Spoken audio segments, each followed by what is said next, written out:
Going through a divorce. I was also getting clean from an addiction from a prescription medication that was given to me. So there's no way that I'm pregnant. Right. There's absolutely no way. This is not possible. Because if she had been born that week, she would pass away. So yeah, I was told that she was going to be limited in movement. She would not have a voice. She was intubated for so long.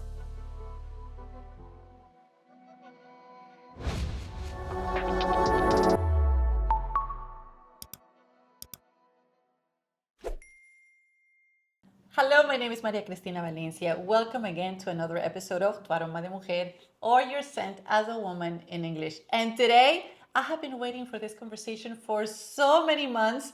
I can guarantee you that you're going to cry, so be prepared, have some tissues. This story is going to inspire you, it's going to fill you with faith as it did to me.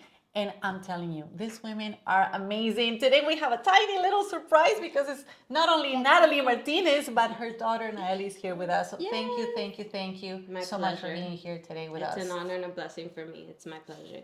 Thank you for having us. Well, as you can see, we have a tiny little woman today. And the reason why she's here is because against all odds, she's here. It's a miracle baby. And we want to highlight what happened and why is she here today. So Natally, take us back when you were, first of all, she couldn't have babies.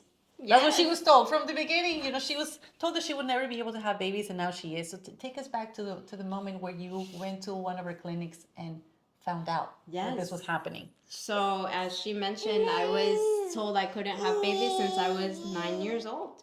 So, going through life and also going through a past marriage, I had accepted I couldn't have babies, and that was just it. Went through that pain of accepting that you were not going to be a mom. For sure. I mean, I've heard other people say it, but definitely when you get married and you go through it, it hits you. Yes. It's like something that just hits you out of nowhere, and you would think you could prep for it and you've heard about it, but it hits you, and it's something that you have to accept here in your heart and just be okay with, because you're always going to see others with children and getting pregnant and everything. So I had made peace. I said, if I cannot have physically, I know God will give me my spiritual kids, and I'll mentor, and we'll go from there and be okay with it. Right. And then years down the line, after going through a lot, I had went through a year of going through a divorce. I was also getting clean from an addiction from a prescription medication that was given to me. Wow. So it was a detox by myself, cold turkey, no assistance, but God and my father, he was the one that was there for me. And then going through a case, it was a lot going on, and out of nowhere, I, just for an annual test, I do a pregnancy test, and I happen to see 2 lines, and I'm not gonna lie, the last thing I thought, I was like, that's probably shocked. Because I'm sick. There's no way that I'm pregnant. Right. There's absolutely no way. This is not possible. Took another one. I had another one that I bought, that I just had there in my drawer, and I took another one. I was like, oh my goodness. I went crazy trying to look for, I had no insurance, so trying to look for somewhere to do a blood test or something. Right.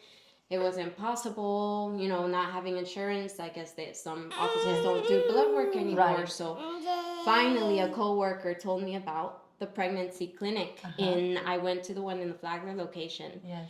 And the best thing I can tell you is, imagine every single day going through what I already went through. I'm finding out I'm pregnant. And, I was raised in gospel, everything. So I thought, here I go. I'm going to be a disappointment all over again. Oh. Unfortunately, I didn't get positive thoughts. I thought negative. I'm like, now more rocks are going to be thrown my way. People are going to judge. They're going to say this. They're not going to know the story. Yeah. I don't have money. Yes. I'm just starting a job. Yeah. And when I went in the clinic, I was going through that situation. But one thing I can tell you from that I know as a little girl is I know when Holy Spirit is present. Amen. And the moment I opened that door, I knew there was something different about that clinic that was just not normal.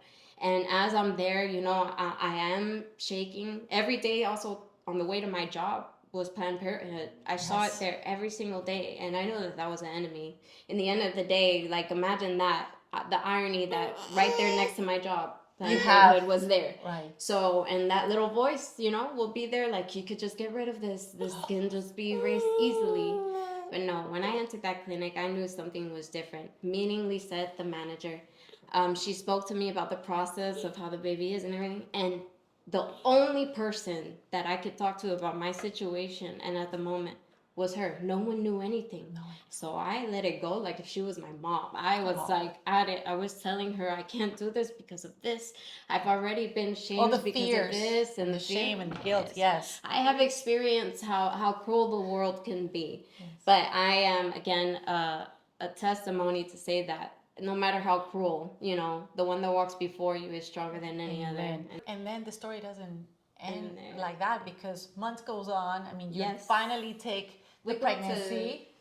Finally being accepting that I'm pregnant, going to the doctors and everything was fine. You know, the only thing that had been told during our checks is a short cervix. We'll keep an eye out. But we get to 23 weeks pregnant. I just have a lot of swelling on one leg. I go to the hospital and the nurse just says, let's put a fetal monitor just in case. Normally 23 weeks is way too young, but if he told me to take it off, then I take it off. Thank God she did because I was having contractions every 3 minutes. Wow.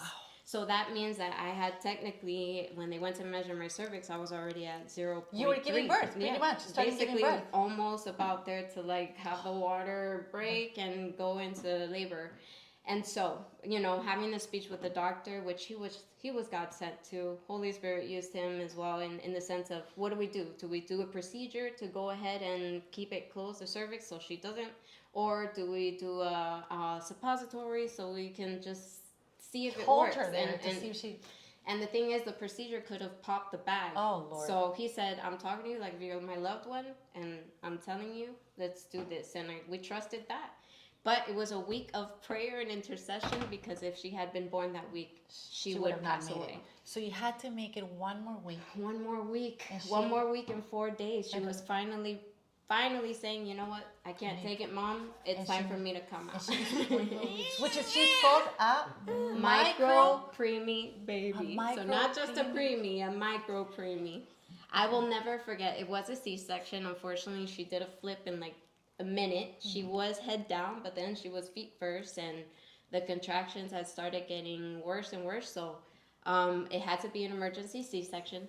But I will never forget. So tiny, but those lungs were so strong when I heard that cry. That cry too it gave me peace in the sense of I gave birth to a warrior, and I know that this is gonna be a crazy fight, but I'm down for it because I know God is in it, and God is gonna use her. And you were telling us that her diapers were so tiny. Tiny.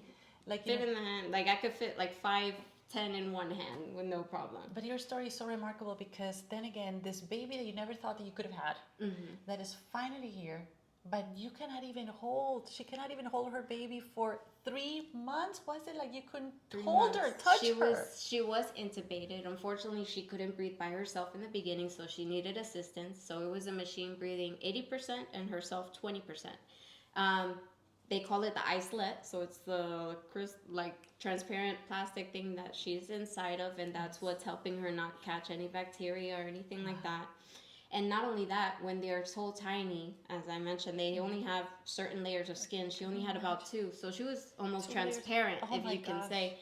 I could only put my hand on top of her because if I were to rub her like this, it would hurt her. Oh, wow.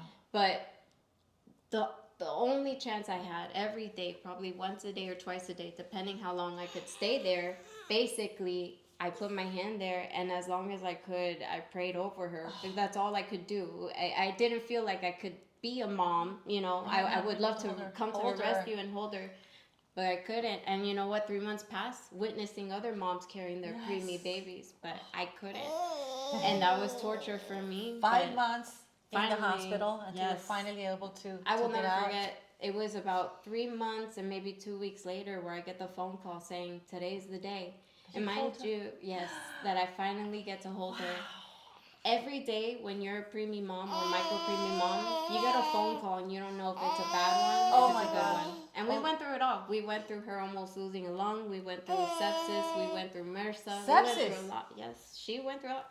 The lung part, I was told that she was going to probably have a lung collapse. And the next day, because it was full of water, I kid you not, the next day I saw the x-ray. Nothing, not a drop.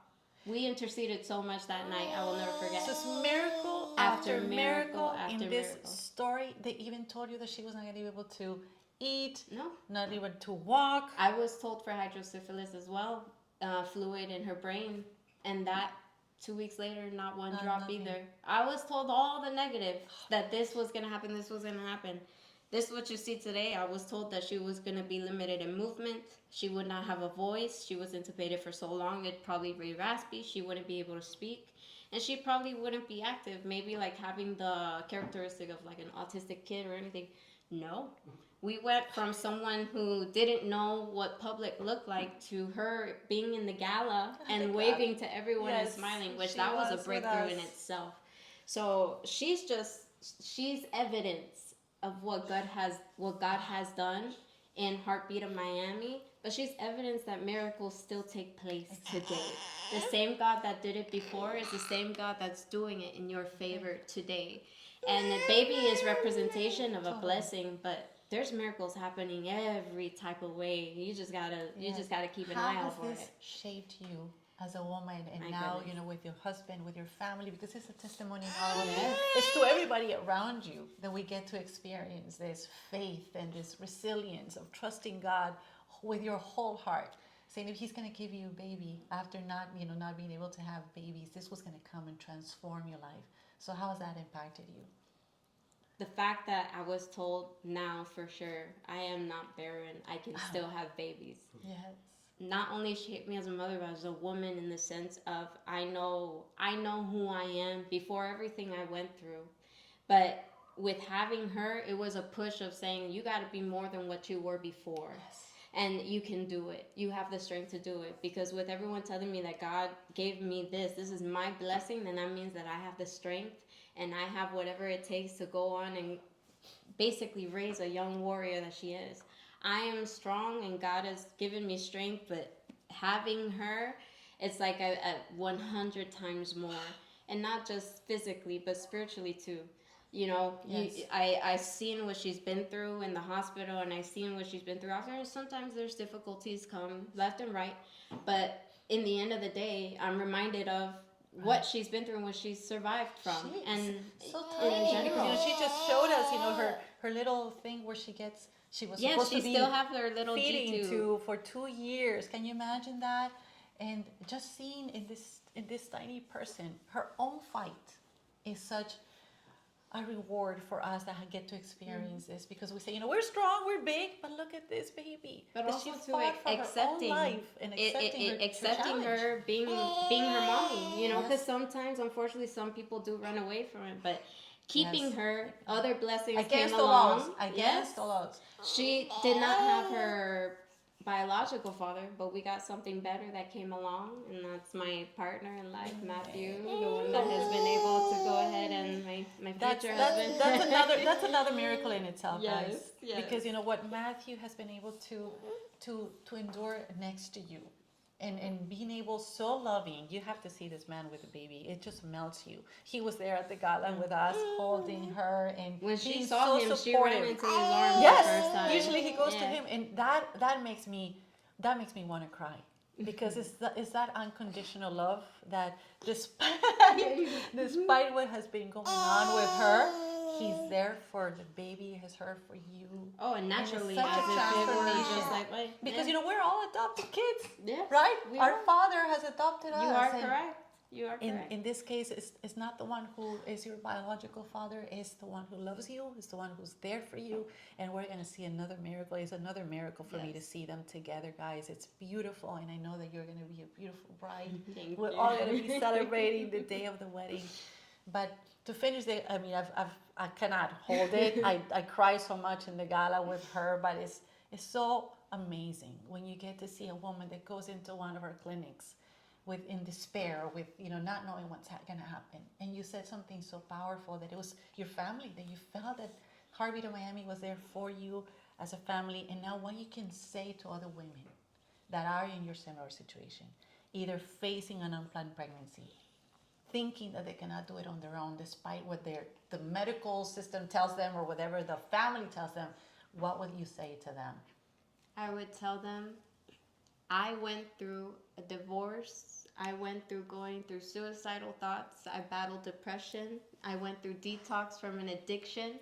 I went from not having a job still don't have a job. I'm a 24/7 mom, and if I can do it, you can do it too. There is nothing when you choose death, it's an end of the road. But when you choose life, it's possibilities. You have a door open of opportunities. And babies, in the end of the day, no matter what man may say, babies represent blessings. So be ready for the blessings, because once you accept this, a door full of different blessings get open in your favor. So if I can do it, I encourage you. Believe in yourself. You can do it too. I don't think that there's anything else that we have to say in this episode. It's made us, all of us here, cry and tear about this. The faithfulness of God, the love of God, and how precious life is. So as Natally said, if you're facing anything, know that God is there for you. And with Him, everything is possible. Don't forget to subscribe to this channel. Share, please share her story, because I know that there's so many other women that can be inspired by her testimony. Click on the bell so you will be notified, and follow us on Instagram. Yes. And we'll see you again in the next episode of Tu Aroma de Mujer. Bye. Bye, sweetheart.